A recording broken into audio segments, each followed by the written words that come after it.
The following program is presented by the Far East Broadcasting Company because stories of people living out the gospel with their lives inspire all of us. FEBC, taking Christ to the world through radio and new media. Learn more at FEBC.org. Paul wrote to Timothy, and he said, "Now the things that you've heard from me, you tell other people so they can tell other people."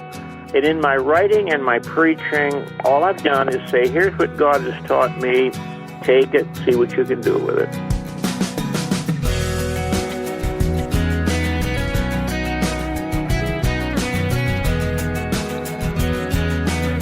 During his lifetime, Dr. Warren Wiersbe was known as a pastor to pastors. Through his writing, speaking, and mentoring, many were instructed and encouraged in their ministries, as were countless Christians directly and indirectly.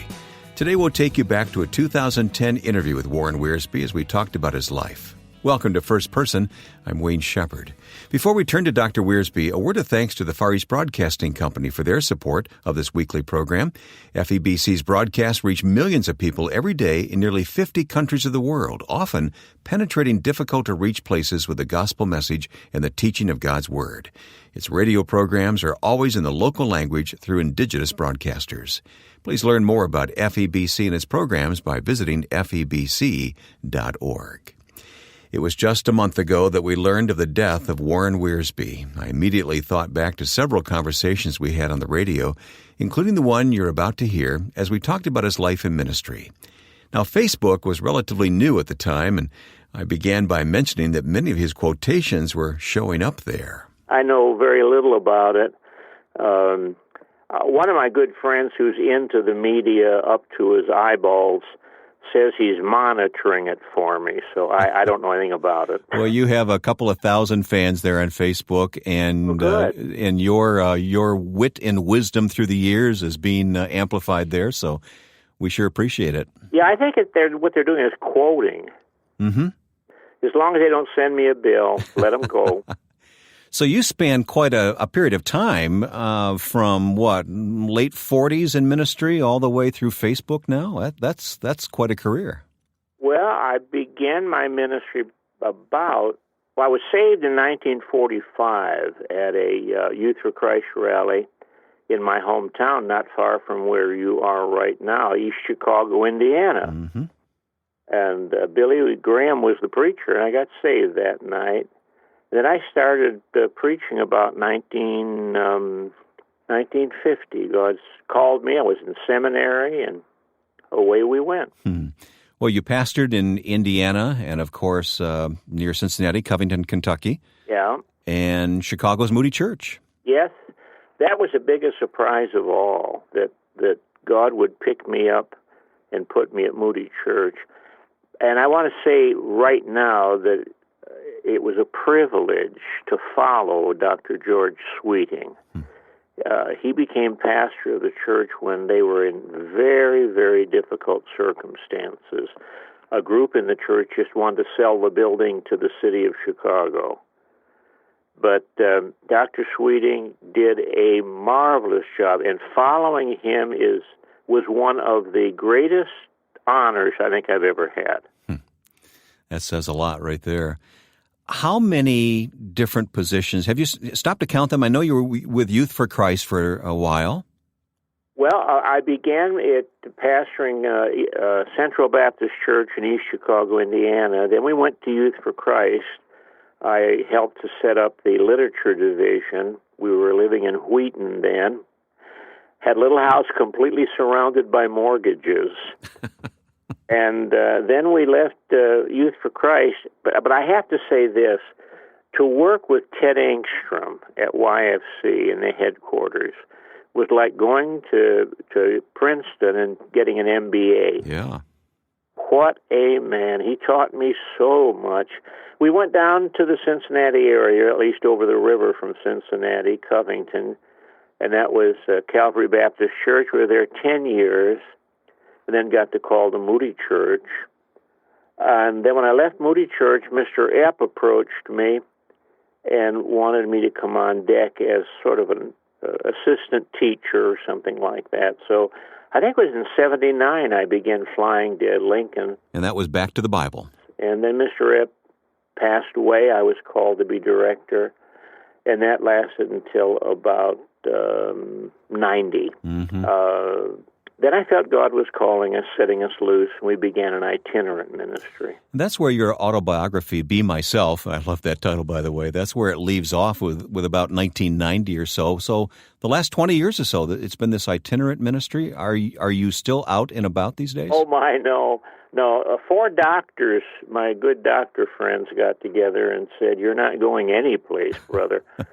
Just sell your luggage to somebody, because the worst place for you is in itinerant ministry."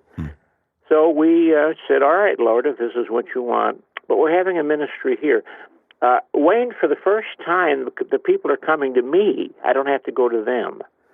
And we're getting phone calls and mail and all sorts of things from people I've never heard of, some people I've known a long time. Can we just stop by and see you? Now, somebody may have started a rumor that I'm going to be raptured or I'm going to die. I don't know. But isn't it wonderful to have a group of friends who gather around you like that? I appreciate that. Yeah. Well, it says much about how God has gifted you and how you've grown in your understanding of the Lord and now want to pass it on to other people. One of those people is my friend Michael Catt, Pastor Michael Catt from Sherwood Baptist in Georgia. And Michael is a big fan of yours, and he wanted me to ask you about tricks with thimbles. Now, okay, the secret is out. All right, he says he has a signed copy. Michael's church is one of the most wonderful I've ever been in. The prayer ministry there and the faith, stepping out by faith. Well, when I was 9 years old, on my birthday, somebody gave me one of those little magic sets that had little tricks in them. And you won't believe this, but when I was a child, I was very shy. I didn't want to talk to people. I lived in the public library and read books. But God ordained that I should start doing magic tricks. And I discovered I could tell jokes, and my timing was pretty good. So I started renting myself out at, I think, $20 a half an hour or something like that, which back in those days was a lot of money. Mm-hmm. And I'd go to birthday parties, one thing or another. And then I started inventing my own tricks.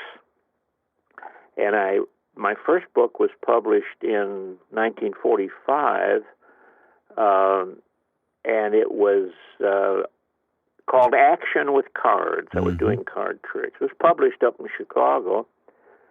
And then I did one on mental magic, reading people's minds, and then I did a third one on thimbles. Thimble magic is not seen today, but back in that day we had a lot of fun changing the colors of thimbles and pulling them out of people's ears, etc. And then when I got into ministry, I thought, well, I don't need these things anymore, and that was the end of that. Michael, I think, is still looking for a copy of that. Did he ever get one? Yeah, he told me he has a signed copy, so somewhere along the line he made an investment. That's all right. Are you one of those authors, I'm guessing you're not, that's kept track of how many books you've written through the years? No, Betty does that. She's the secretary of the corporation. She tells me it's up to about 160. Yeah, no doubt. And, of course, in many different editions, somebody said to me, well, I can't believe that. I said, well, it is unbelievable, but I suggest you go to Amazon.com and put my name in there and start scrolling. And they did. You mentioned Ted Engstrom. I know Bob Cook was another one of your heroes. Oh, indeed. Who are some of the other people through the years that God has really used in your own life? Well, you start with the Youth for Christ crowd. I was saved in Youth for Christ. Torrey Johnson gave me a great piece of advice one day. He said, young man, find the one thing you do that God blesses and stay with it. And that's all I've done. Preaching and teaching and writing books. That's all I've done. I can't do anything else. Torrey Johnson was an encouragement. Bob Cook was like a second savior to me. He was so wise. He'd say, now, Warren, keep your ministry on a miracle basis. If you can explain what's going on, God didn't do it. Howard Sugden. I don't know if you knew Howard. I know of him or knew of him, and I recognize the name, but I never got to hear him preach. Well, Howard Sugden was a great preacher. He pastored for 40 years at South Baptist Church in Lansing, Michigan. We were dear friends, traveled together, were in conferences together. And I think I was probably the son he never had, but he was a great blessing. He knew the ministry. He knew his Bible. Great help to me. Theodore Epp, I was able to watch it close at hand. And if ever there was a man of God, it would be Theodore Epp. I put him in the same category with William Culbertson and A.W. Tozer, where they walked with God. And a problem comes along, and the first thing they do is say, well, what does God say about this? And he was a great help to me. We were together only a short time, but I learned so much from him. I recall the first critical letter I got when I began to minister over back to the Bible. Somebody wrote and just let me know what the truth was. And I gave it to Mr. Epp. I said, how do I answer this? And he read it, and he thought for a moment. He said, like this. And he crumpled it up and threw it in the wastebasket. Why waste postage, huh? He loved to tell stories and to laugh. We'll continue a look back at the life of Warren Wiersbe coming up on First Person. I'm so grateful for the grace I received while listening to FEBC all day long. I cried listening to God's message multiple times. The Far East Broadcasting Company receives millions of responses each year from grateful listeners. FEBC is dedicated to taking Christ to the world through radio and new media. To learn more, please visit febc.org. That's febc.org. The Far East Broadcasting Company, until all have heard.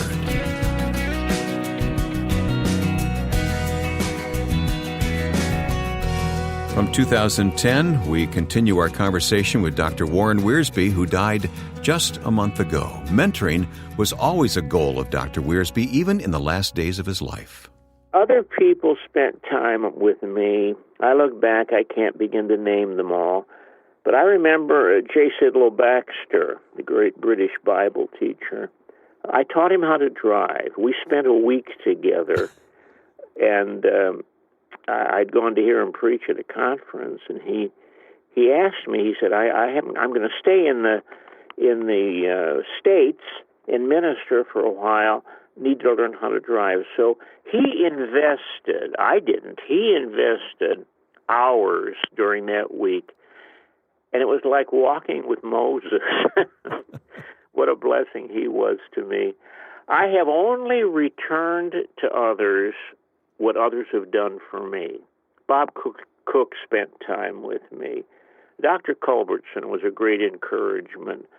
When God called him home after I'd gone to Moody Church, it was a real loss to all of us.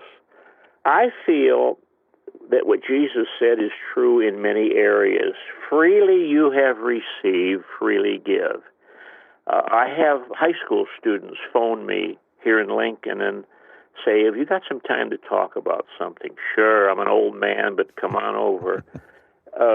Pastors. I just recently spent some time with a very fine young pastor, but he's learning. Paul wrote to Timothy, and he said, now the things that you've heard from me, you tell other people so they can tell other people. And in my writing and my preaching, all I've done is say, here's what God has taught me. Take it, see what you can do with it. So it is both a conscious choice and really a lifestyle at the same time, isn't it? Well, if you had told me 50 years ago this was going to happen, I wouldn't have believed it. But I'm grateful for other people. I have some pastor friends over the years who have just wanted to be alone. Just don't bother me. They'll preach and they're gone. A lady said about her pastor, he's invisible during the week and incomprehensible on Sundays. Well, I didn't want to be that way. But others have helped me. I recall calling a very well-known pastor one day, I won't name him, and saying, I've got this problem. What do you suggest? And he spent time with me. And when I hung up the phone, I thought, well, he didn't have to do that. One of the problems today is we have too many celebrities and not enough servants. And a servant cannot say no. Now, sometimes you have to say no because the person is not really operating right. But one of the greatest joys of my life, Wayne, has been to watch other people grow and take over. That's one of the questions I had for you today. It actually came from a friend of mine. I told him I'd be talking to you and ask if he had any questions. He wanted me to ask you about your greatest joy. Well, I suppose there is not such a thing as the greatest joy. I can think of so many things that God has done. To me, it's a great joy to find a truth in God's Word and be able to put it in language people can understand. Mm-hmm. I don't know how many times I've been reading my Bible in my devotional time or in my study time, and I've said, well, how long has that been in the Bible? I'm sure you've had the same experience. Yeah, it's a living word, isn't it? Exactly. But I think one of my truly greatest joys is to see a young Christian grow and then find his or her way into service. So I should think that in a pastor's life, next to leading people to Jesus, just seeing people influenced because you prayed for them and you spent time with them. We're living in a busy generation, Wayne, and I think pastors need to remember what Alan Redpath used to say. I heard him say it so many times. Beware of the barrenness of a busy life. Wow. All right. What about your deepest heartache in life? To see somebody fail for whom you prayed much. There are certain faces that come before my imagination, and I just grieve. They had great potential. Were in a place where they could serve God, and then something happened. I don't know what, and now they're not doing that anymore, and that's a heartbreak. I don't think many Christians realize what a heartbreak Judas was to Jesus. Jesus did everything he could do to get a hold of Judas, his heart, his mind, his will, and it never happened. Well, he was one of the 12, so that says a lot, doesn't it? Well, Charles Spurgeon said, if you want to have a devil, start with an angel, and if you want to have an apostate, start with an apostle. And there's a lot of truth to that, because the higher we go, the more dangerous it is. We take ourselves too seriously. We say, well, I'm here and I'm safe and I can do what I want to, but you can't. And as a consequence, we have people who fall. I've had heartbreak that way, but we've had so much blessing. God has been far better to me than I ever deserved. In the wife He gave me, people say I couldn't have made it to first base. I couldn't have gotten on the team if it hadn't been for Betty, because she's a marvelous manager. I never had to worry about the finances. She took care of that, and she was just been wonderful. Well, please give our best to Betty. I know she's close at hand there, so she's right above me. We thank God for her. How do you retain all these quotations that you come up with all the time, all these great thoughts from the past? Is that all just in your brain there? Well, God has given me a strange kind of a mind. There's a line in one of Conan Doyle's Sherlock Holmes stories where Sherlock Holmes says, I have a strange mind that retains trifles. Well, I think I have that kind of a mind. It's not trifles that you retain, though. Somehow God has given to me a very receptive memory. Now, it's not like it used to be. When you get to be 82, you have to think twice. But I mark books. Whenever I read a book, I mark it. I make my own index in the back. And I can find these things. But over the years, certain quotations have just stuck with me. What I like to remember are the funny stories about preachers. There have been some hilarious things happen. All right, I can't let that go without asking you for one or two of those. A young pastor who should have known better introduced A.W. Tozer at a convention. Now, when you're introducing A.W. Tozer, Wayne, all you have to do is what you do with the President of the United States. Ladies and gentlemen, the President of the United States. Ladies and gentlemen, A.W. Tozer, yeah. All you have to do.